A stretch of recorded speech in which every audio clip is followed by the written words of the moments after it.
आज के वीडियो में हम 2D एरे के बारे में बात करेंगे। टू डायमेंशनल एरे के बारे में बात करेंगे। इससे पहले वाली वीडियो में हमने सिंगल डायमेंशनल एरे देखा था, एरे के बारे में जाना था, एरे हमारा होता क्या है, सिंगल डायमेंशनल एरे क्या होता है, डिक्लेयर कैसे करते हैं, इनिशियलाइज कैसे करते हैं, यूजर से इनपुट कैसे लेते हैं, इन सारी चीजों के बारे में हमने बात कर चुके हैं। आज के वीडियो में हम बात करेंगे 2D array, two dimensional array. Multi dimensional array का ही हमारा टू डायमेंशनल एरे पार्ट होता है, लेकिन programming most of the cases में मोस्ट ऑफ द टाइम हमारा 2D एरे ही हम यूज करते हैं। तो आज हम 2D एरे के बारे में बात करेंगे। बेसिकली यहाँ पे मैंने कुछ चीजें लिख के रखी हैं एंड आपको मैं बता रहा हूँ क्या क्या चीजें मैंने लिखी हैं। तो उसके लिए बिल्कुल भी घबराना नहीं, आपको बने रहना चाहिए। टू डायमेंशनल एरे की बात करें तो आपके दिमाग में मैट्रिक्स आना चाहिए। खैर जिन्होंने मैट्रिक्स नहीं पढ़ा तो उनको भी घबराना बिल्कुल भी नहीं है, उनको भी समझ में आएगा। लेकिन जो मैथ्स बैकग्राउंड से हैं, जिन्होंने इंटर में अपनी मैट्रिक्स पढ़ी हुई है, तो उनको टू डायमेंशनल एरे की बात करें तो मैट्रिक्स उनके ध्यान में आना चाहिए। जैसे वहां पे होता था क्या, फर्स्ट रो फर्स्ट कॉलम को हम रिप्रेजेंट करते थे 1 1 से, एंड फर्स्ट और सेकंड कॉलम जैसे कि मैंने यहाँ पे दे दिया है फर्स्ट और फर्स्ट कॉलम, ये हमारा एक तरह का मैट्रिक्स ही है। 1 2 3 4 ये जो आपको दिख रहा है ये क्या है, एक तरह की मैट्रिक्स है। ये भी आपको एक तरह का मैट्रिक्स से दिख रहा होगा एंड ये भी एक तरह का आपका मैट्रिक्स है। बेसिकली यहाँ पे ये 1 1 क्या है, मतलब फर्स्ट रो फर्स्ट कॉलम में हमने वैल्यू डेटा दिया है 1। ठीक, ये बात थोड़ा आप ध्यान रखिए। First row and second column में हमने डेटा दिया है 2। सेकंड रो फर्स्ट कॉलम पे हमने डेटा यहाँ पे दिया है 3 मैट्रिक्स के, and second row second column में हमने डेटा दिया है 4। जब आप मैट्रिक्स पढ़े होंगे तो वहां पे जब मैट्रिक्स में आप क्या है मल्टीप्लिकेशन एडिशन सब्ट्रैक्शन किए होंगे तो आप वहां पे ये बात का ध्यान रखोगे, first row first column, first row second column, ये बात वहां पे आप ध्यान दिए होंगे। तो बस वही चीज यहाँ पे भी है, बस इसको हम कोड के हेल्प से देखेंगे। यहाँ पे इसको बस नाम चेंज हो गया, 2D एरे का नाम दे दिया गया है। एंड हमारा क्या होता है, तो मैट्रिक्स में हमारी नेमिंग कन्वेंशन स्टार्ट होती थी 1 से, फर्स्ट रो फर्स्ट कॉलम, तो वहां पे 1 1 से दिखाते थे। लेकिन यहाँ पे हमें फर्स्ट रो फर्स्ट कॉलम को हमें 0 से दिखाना है। फर्स्ट रो हमारा होगा 0, सेकंड रो की बात करेंगे तो हमारा 1 से रिप्रेजेंट करेगा, इसलिए मैंने यहाँ पे 0 फर्स्ट रो फर्स्ट कॉलम को 0 0 लिखा है, and second row first row second column के लिए 0 1 लिखा है, सेकंड रो फर्स्ट कॉलम को 0 1 लिखा है। बेसिकली जो भी आपको उसमें होता था 1 1, उसमें से यहाँ पे हमारा क्या स्टार्ट हो रहा है 0 0। जो मैट्रिक्स जानते हैं उनके लिए थोड़ा सा ये मानना थोड़ा सा डिफिकल्ट होता है, उनको ये समझने में 0 0 से होगा। लेकिन जिन्होंने नहीं जानते वो बस आप ये वाला ध्यान रखिएगा कि हमारा जो यहाँ पे फर्स्ट रो हमारा 0 क्या है, फर्स्ट रो को रिप्रेजेंट कर रहा है, एंड 0 ही हमारा यहाँ पे फर्स्ट कॉलम को भी रिप्रेजेंट कर रहा है। फर्स्ट रो फर्स्ट कॉलम को रिप्रेजेंट करके हम 0 की वैल्यू यूज करेंगे, मैट्रिक्स में हम 1 को यूज कर देते हैं। तो यहाँ तक ये बात है। एंड अगर अभी आपको ये चीज नहीं समझ में आई है तो बिल्कुल भी घबराना नहीं है, आगे हम जैसे जैसे बढ़ते जाएंगे आपको खुद सारी चीजें समझ में आ जाएंगी। उसके पहले बात करें हम डिक्लेरेशन की। डिक्लेरेशन की बात करें तो हम क्या लिख रहे हैं, इससे पहले हमने सिंगल एरे में देखा तो क्या लिखते थे, डेटा टाइप लिख लेते हैं, फिर एरे का नेम लिखते थे, जैसे मैंने यहाँ पे AR दिया है, फिर स्क्वायर ब्रैकेट लगा देते, उसमें हम अपना साइज देते थे। तो यहाँ पे भी हम 2 क्रॉस 2 की मैट्रिक्स बनाएंगे। ठीक है, 2 क्रॉस 2 की हम 2 डायमेंशनल एरे बनाएंगे, तो यहाँ पे हमने 2 दे दिया, यहाँ पे 2 दे दिया। अब बात करें इसमें इनिशियलाइजेशन की, उसमें इसमें इनिशियलाइज करने के लिए हमने एरे यहाँ पे 0 फर्स्ट रो फर्स्ट कॉलम में हमने वैल्यू 1 दे दी, ये हमारी है। अब मान लीजिए इसको मैं कॉपी कर लेता हूँ, Ctrl+C एंड Ctrl+V एक बार और, एंड मैं इसे चेंज कर लूंगा।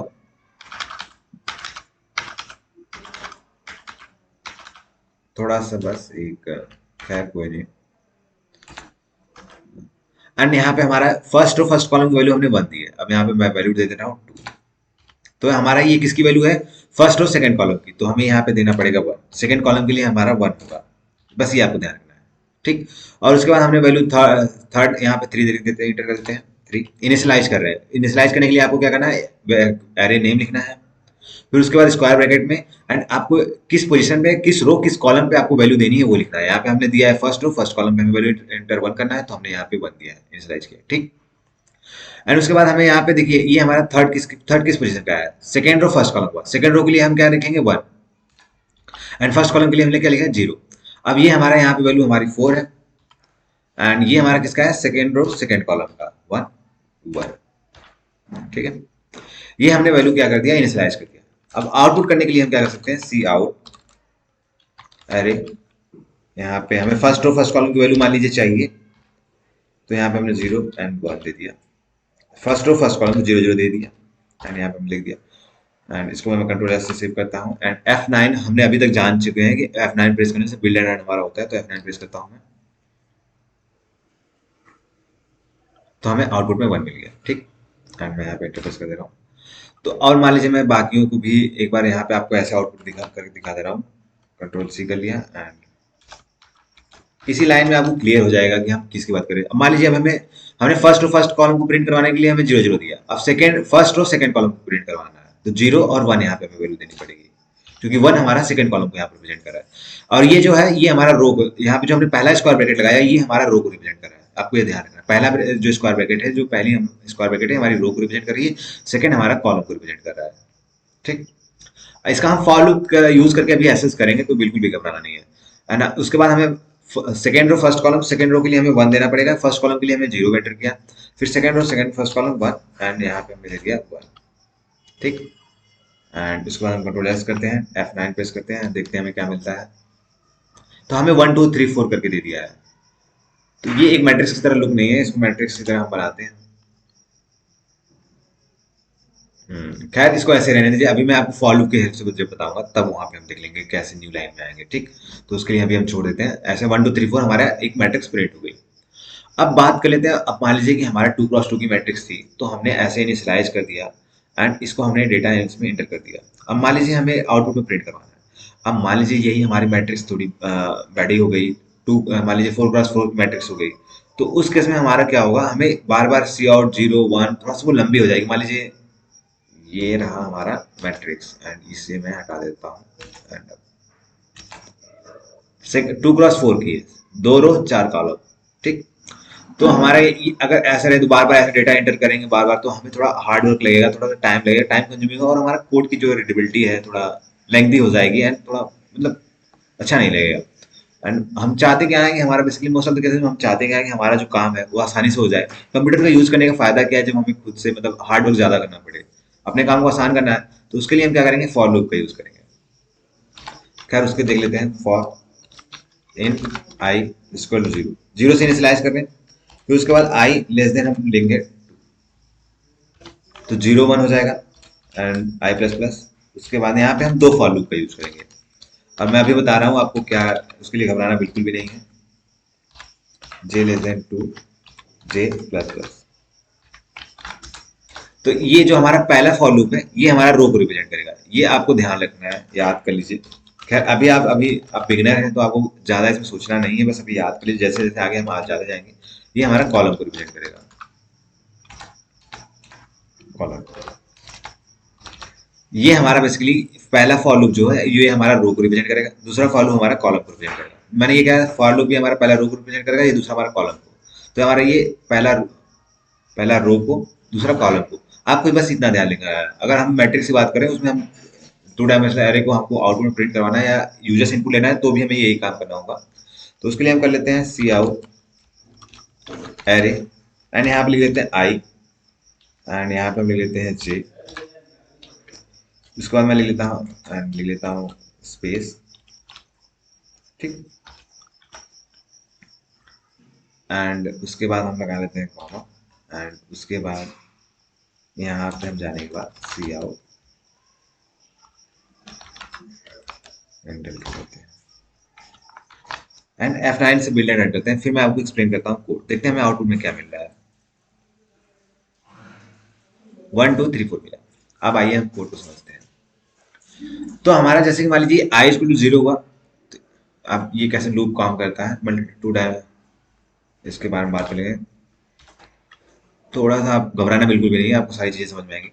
इस देखिए हम for int i equal to 0 लिया, तो आई की वैल्यू हमारी 0 हो गई। ठीक, आई की वैल्यू 0 होगी। फिर इस लूप में हम इंटर किए, मतलब सारी कंडीशन चेक हुई। फॉर लूप के बारे में मैंने बताया है, अगर आपको नहीं पता है तो आप फॉर लूप वाले वीडियो देखिएगा एंड आपको क्लियर हो जाएगा डाउट जो भी आएगा। तो यहाँ पे सबसे पहले आई की वैल्यू 0 हुई, सारी कंडीशन चेक हुई, सब वैलिड है, तो यहाँ पे आई की वैल्यू 0। फिर उसके बाद जे की वैल्यू हमारी 0 हुई, हाँ, तो जे की वैल्यू 0 हुई। फिर जे की वैल्यू हमारी इसके बाद क्या हो जाएगी, 1 होगी, 0। एंड मैं अभी यहाँ पे एक्सप्लेन करता हूँ, थोड़ी सी वीडियो लेंथी हो जाएगी, तो उसके लिए बिल्कुल भी घबराना नहीं है। और थोड़ा सिस्टम सारे हैं नहीं, तो उसकी वजह से। हाँ देखिए, सबसे पहले हमारा क्या होगा, आई की वैल्यू 0 हुई, आई लेस देन 2 है, ठीक है, इंटर करके हम लूप के अंदर आ गए। फिर जे की वैल्यू 0 हुई, आई की वैल्यू 0 हुई, जे की वैल्यू 0 हुई, तो उसने हमारी वैल्यू आउटपुट में क्या प्रिंट कर दिया, 1 प्रिंट कर दिया। ठीक, उसके बाद हमारी आई की वैल्यू 0 ही रहेगी, क्योंकि इस लूप से हम बाहर नहीं निकले हैं। जब ये हमारा लूप नहीं काम करेगा, उसके बाद जब कंडीशन सेटिस्फाई नहीं करेगा, जब इस लूप से हम बाहर निकलेंगे, तब जाके हम आई की वैल्यू हमारी बढ़ेगी। तो आई की वैल्यू हमारी अभी भी 0 रहेगी, जे की वैल्यू बढ़ के हमारी 1 हो जाएगी। ठीक, तो हमें प्रिंट कर देगा 0 1 की वैल्यू 2 प्रिंट कर देगा। ठीक, जैसे ही यहाँ पे जे की वैल्यू हमारी फिर से इंक्रीमेंट होगी, जे प्लस प्लस किया है हमने, जे की वैल्यू हमारी 2 हो जाएगी, और हमारी 2 लेस देन 2 तो है नहीं, 2 हमारा इक्वल टू 2 है, तो इस केस में हमारा क्या हो जाएगा, लूप से हम बाहर आ जाएंगे, उसके बाद हमें एक नई लाइन मिल जाएगी, इसलिए हमें 1 2 मिला था, उसके बाद हमें नई लाइन में 3 4 दिया था। फिर उसके बाद हमारी आई की वैल्यू बढ़ के 1 हो जाएगी। ठीक, जब आई की वैल्यू हमारी इसे अब बढ़ के 1 हो गई, ठीक, आई की वैल्यू बढ़ के 1 हो जाएगी, कंडीशन सारी सेटिस्फाई कर रहा है। फिर उसके बाद हम जे के अंदर आए, तो जे की वैल्यू हमारी स्टार्ट होगी फिर से 0 से, तो 1 0 की वैल्यू उसने 3 ले लिया। फिर उसके बाद हमारी आई की वैल्यू बढ़, आई की वैल्यू अभी भी हमारा 1 रहेगा क्योंकि हम इस लूप में है, फॉर लूप में है। आई की वैल्यू 1 रहेगी, जे की वैल्यू बढ़ के हमारी 1 होगी। फिर हमारा कंडीशन सारी, मतलब ये सारी जो चीजें लिखी है मैंने, ये वैलिड है, तो उसने 4 प्रिंट कर दिया। फिर उसके बाद जैसे ही 2 जे की वैल्यू 2 होगा, बाहर आ जाएगा इस लूप से। फिर उसके बाद हमें एक नई लाइन देगा। फिर उसके बाद आई की वैल्यू हमारी बढ़ के 2 होगी, लेकिन ये कंडीशन सेटिस्फाई नहीं होगा, तो इस पूरे लूप से हम बाहर आ जाएंगे। इस तरीके से हमारा ये कोड रन कर रहा है। अगर आपको ये समझ नहीं आया तो आप मेरा फॉर लूप वाला वीडियो देखिएगा, उसमें आपको ये कैसे फॉर लूप काम करता है वो आप समझ जाएंगे, तो ये आप इजिली समझ जाएंगे। तो ये था कि हमने डिक्लेयर कर लिया, हमने और यूजर्स, हमने यहाँ पे डिक्लेयर किया और इनिशियलाइज किया और उसको आउटपुट में प्रिंट करवाना सीख लिया। अब बात कर लेते हैं यूजर्स लेने के लिए। डिक्लेयर करने का, और डिक्लेयर करने का तो मेथड ये है, इनिशियलाइज करने का एक और मेथड है, उसके बारे में आगे बात करूंगा मैं आपके लिए, तो उसके लिए बिल्कुल भी घबराना नहीं है। एंड मैं इसी को कॉपी कर लेता हूँ, क्योंकि वहां पे भी हमें 2 फॉर लूप यूज करना पड़ेगा। कंट्रोल सी कर लेता हूँ, कंट्रोल भी, इंटर वैल्यू करके मैं सी आउट कर देता हूँ ताकि पता चले। जैसे हमने सिंगल डायमेंशनल अरे में हमने क्या किया था, वहां पे भी हमने यूजर से साइज लिया था, तो यहाँ पे भी आप क्या कर सकते हैं, यहाँ पे एंड दे दीजिए, एम दे दीजिए और यूजर से साइज ले लीजिए। ठीक, खैर अभी आपको बिल्कुल भी घबराना नहीं है, बस ये आपको चीजें कॉन्सेप्ट जान लेनी कि हाँ एरे, टू डी एरे क्या होती है, उसमें कैसे काम होता है, थोड़ा सा जान लेना है। एंड उसके बाद हम जब क्वेश्चन प्रैक्टिस करेंगे अभी, तो आपको वहाँ पे सारी चीजें क्लियर की जाएंगी, आपको जो भी डाउट्स होंगे वहाँ पे क्लियर हो जाएंगे, तो बिल्कुल भी घबराना नहीं है, बस आपको बने रहना है। एंड यहाँ पे मैं इसको हटा दे रहा हूँ, एंड यहाँ पे हम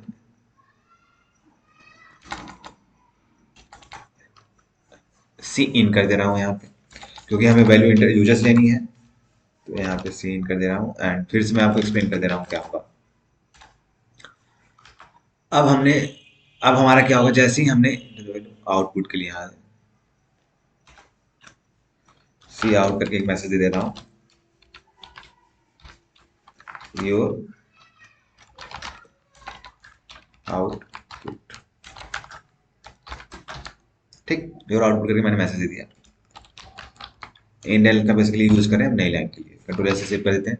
एंड मैं आपको यूजर्स कैसे देखो गया, देखिए मैं आपको एक बार फिर से अच्छे से क्लियर करने की कोशिश करता हूँ। आई की वैल्यू 0 हुई, आई हमारा लेस देन 0, हमारा लेस देन 2 है, हम लूप के अंदर आ गए, इस लूप से आगे करके हम इस लूप पे आए।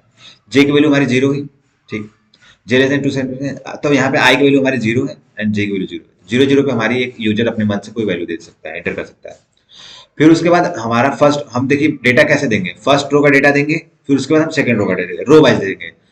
पहले फर्स्ट रो में डेटा देंगे, फिर सेकंड रो में डेटा देंगे, फिर थर्ड रो में डेटा देंगे, फिर फोर्थ रो में डेटा देंगे। कॉलम वाइज नहीं दे रहे, पहले पहले कॉलम में डेटा देते हैं, ऐसा नहीं कर रहे हैं हमने। जब हम फॉर लूप यूज करें तो हमें पहले फर्स्ट रो में डेटा देंगे, फिर सेकंड रो में डेटा देंगे।